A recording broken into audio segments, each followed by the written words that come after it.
Hola a todas y todos. Esta es la clase introductoria de Geología Estructural de la Universidad de Buenos Aires.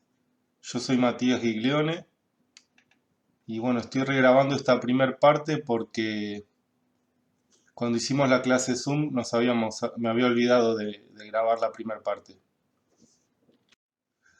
Como les explicaba, esta clase introductoria es para darles un pantallazo general sobre la materia, sobre los contenidos que vamos a ver en esta materia, en esta especialidad que se llama Geología Estructural. Así que bueno, no tienen que saberse todo al súper detalle, sino que la idea de esta primera parte es simplemente que tengan una idea general y, y sepan cuáles son los conceptos principales que vamos a ir necesitando para después sí avanzar en la materia. Pero cada cosa que veamos acá después se va a ir repitiendo en las subsiguientes clases con mucho más detalle. Una definición clásica y yo diría también que bastante básica de la geología estructural dice que es la disciplina que estudia y describe las estructuras resultantes de la deformación de la litósfera. En este caso la litósfera, compuesta por la corteza y la parte superior del manto, tienen un comportamiento que se podría decir que es aproximadamente rígido.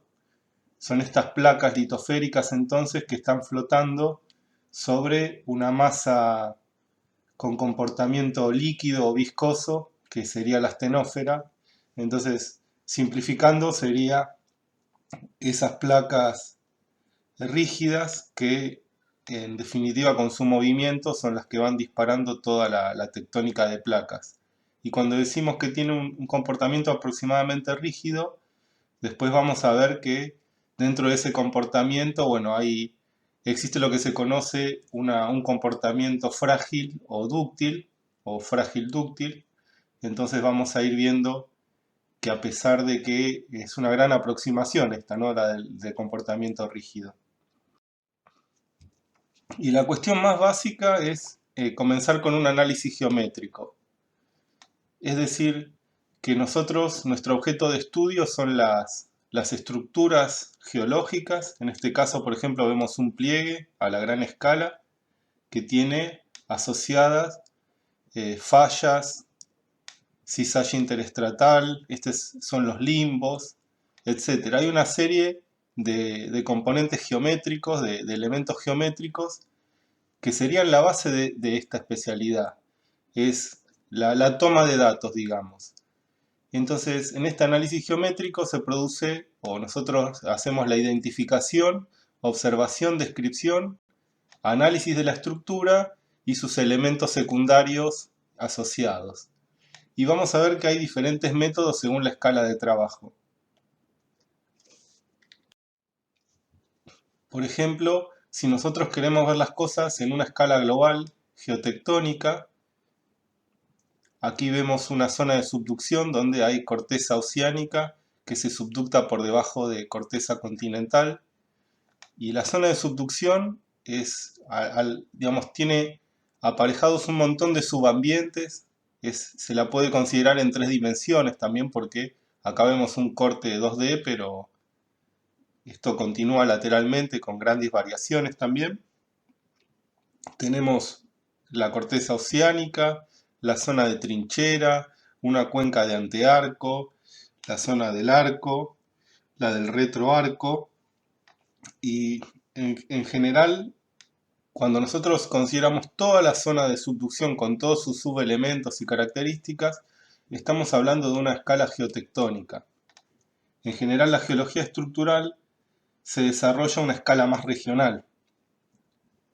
En este caso, por ejemplo, si nos paramos del arco hacia el cratón, hacia el sector no deformado, en el medio nos queda la zona de retroarco con el desarrollo de una faja plegada y corrida.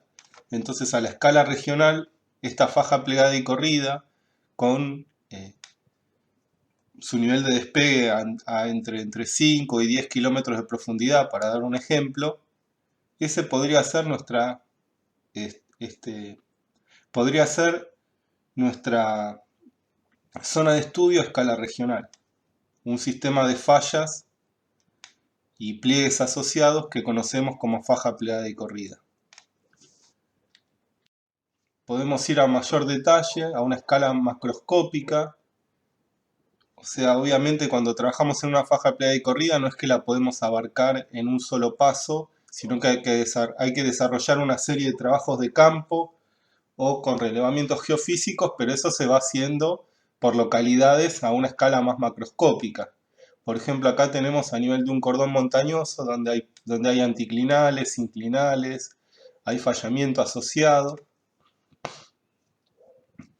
y podemos, digamos, en realidad nuestra escala de trabajo individualmente va a ser menor aún. Fíjense, no puedo tampoco estudiar todo el cordón montañoso en un solo momento, sino que voy relevando diferentes puntos a una escala mesoscópica.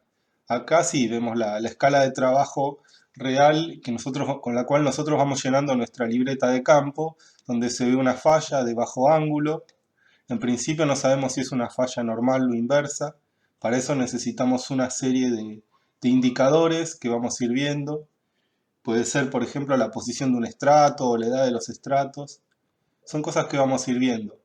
Y después a una escala menor aún, a escala de muestra de mano o escala microscópica, como vemos acá arriba, por ejemplo. Esto es una virome, así que lo que se observa acá es un plano de falla. Vemos que hay estrías y que hay escalones de falla. Estas irregularidades que se puede ver que son como una escalerita que va bajando, esos son los escalones de falla, y si vemos estas líneas, son lo que se conocen como estrías de falla, son las que nos indican la dirección de movimiento de la falla, mientras que los escalones nos pueden dar una idea de cuál es el sentido del movimiento. Acá una foto de un corte delgado, también vemos una microfalla, y a partir de cómo se cortan estos nivelitos, podemos saber cuál es la dirección de movimiento de la. Pero entonces vemos que hay cuestiones importantes que tienen que ver con la toma de datos y cuál es nuestro objeto de estudio. En ese caso, en este diagrama, vemos que nuestro objeto de estudio es el resultado final del proceso geológico que produce deformación. Entonces, en este proceso, digamos, en el cual logramos el resultado final, nuestra tarea como geólogo estructural en realidad es conocer cuáles fueron los pasos que llegaron a esta estructura tectónica. Por ejemplo, este es un pliegue apretado, un pliegue que se conoce como chevron, y ya vamos a ir viendo esa terminología. Entonces, esta estructura tectónica es la que decíamos que nosotros tenemos que estudiar, analizar geométricamente. Entonces, hay una cuestión que tiene que ver con la prospección de hidrocarburos, con la prospección minera, con los estudios académicos, que están directamente relacionados con simplemente conocer cómo es la geometría. Y eso nos va a decir o nos va a permitir estimar dónde están los yacimientos, por ejemplo, que no estamos viendo en superficie, o cómo se continúa lateralmente una unidad que estamos viendo en un punto determinado. Pero hay toda otra gran parte de la geología estructural que tiene que ver con cómo se llegó hasta este estadio, hasta esta estructura. Y cómo se produce, digamos, cómo es el caminito que nos lleva a esto, es a partir de materiales litosféricos con su fábrica original, por ejemplo en este caso una secuencia sedimentaria subhorizontal, paralela, que se ha depositado paralela a las capas entre sí. Vemos que es heterolítica con capas más finas, capas más induradas que podrían ser de areniscas o algún carbonato. Y cuando estos materiales a esta secuencia original sin deformar le aplicamos un conjunto de esfuerzos o que parten a partir de fuerzas litosféricas, a partir de fuerzas endógenas, nosotros aplicamos ciertos esfuerzos a estos materiales, a esta secuencia sin deformar, ahí se produce la deformación. Vamos a ver que requerimos ciertas condiciones para que estos esfuerzos produzcan la deformación. Y una vez que eso sucede, ¿Qué tenemos como resultados? Bueno, los materiales deformados, las estructuras tectónicas que estamos estudiando hoy en día.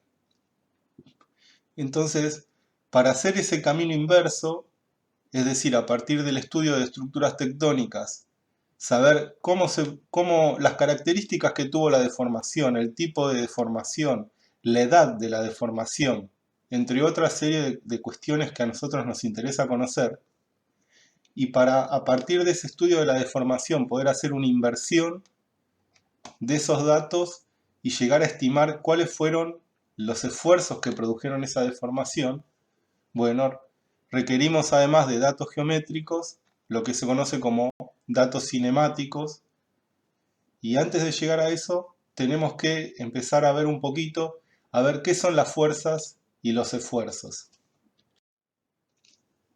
En este caso, lo que vemos es, digamos que si nosotros queremos hacer una descripción o un análisis bastante sencillo de cómo actúan las fuerzas en la litósfera, porque básicamente tenemos que salir un poquito de los conceptos que aprendimos en Física 1, que trabajan con móviles o con objetos que se mueven. Entonces, lo que podemos definir para un objeto que se mueve es lo que se conoce como fuerza neta, en el cual la resultante es diferente de cero. Por ejemplo, el caso típico donde hay una chica empujando una caja, la fuerza de la chica vence a la fuerza de rozamiento y por lo tanto la caja se mueve, hay una resultante neta que es diferente de cero. Y entonces, cuando nosotros hablamos de esos cuerpos móviles, dice todo cuerpo tiende a mantener un estado de reposo o de movimiento uniforme y rectilíneo, a menos que le apliquemos una fuerza neta. Entonces de ahí surge que fuerza es aquello que tiende a producir un cambio en el estado de reposo o movimiento uniforme de un cuerpo. Los procesos de deformación en la litósfera son diferentes, porque pueden considerarse resultantes de fuerzas en equilibrio. Por ejemplo, si hablamos de esta misma caja, estamos viendo que existe una fuerza que se está aplicando en la horizontal. Y en definitiva son dos fuerzas, la fuerza de rozamiento y la fuerza de empuje de esta chica. Lo que vemos que la fuerza de empuje es mayor y la caja se va a mover. Pero si fijémonos para esta misma caja, ¿qué sucede en la vertical? Lo que vemos es que va a haber una fuerza, que es la fuerza del cuerpo, de esa caja, que es la fuerza, digamos, la fuerza de gravedad que actúa sobre el bloque, y entonces vamos a tener una componente vertical apuntada hacia la superficie, en este caso de una mesa o del suelo, y por lo tanto vamos a tener una fuerza resultante que va a equilibrar esa fuerza del peso del bloque, que va a tener una dirección contraria. Entonces vemos que las fuerzas equilibradas son cuando las fuerzas que actúan sobre un cuerpo están compensadas entre sí. La masa del cuerpo no sufrirá una aceleración y el cuerpo permanecerá en equilibrio. Entonces ahora pasemos a la próxima al próximo video, que es donde hacemos un dibujo para entender entonces cómo se equilibran las fuerzas adentro de la litósfera.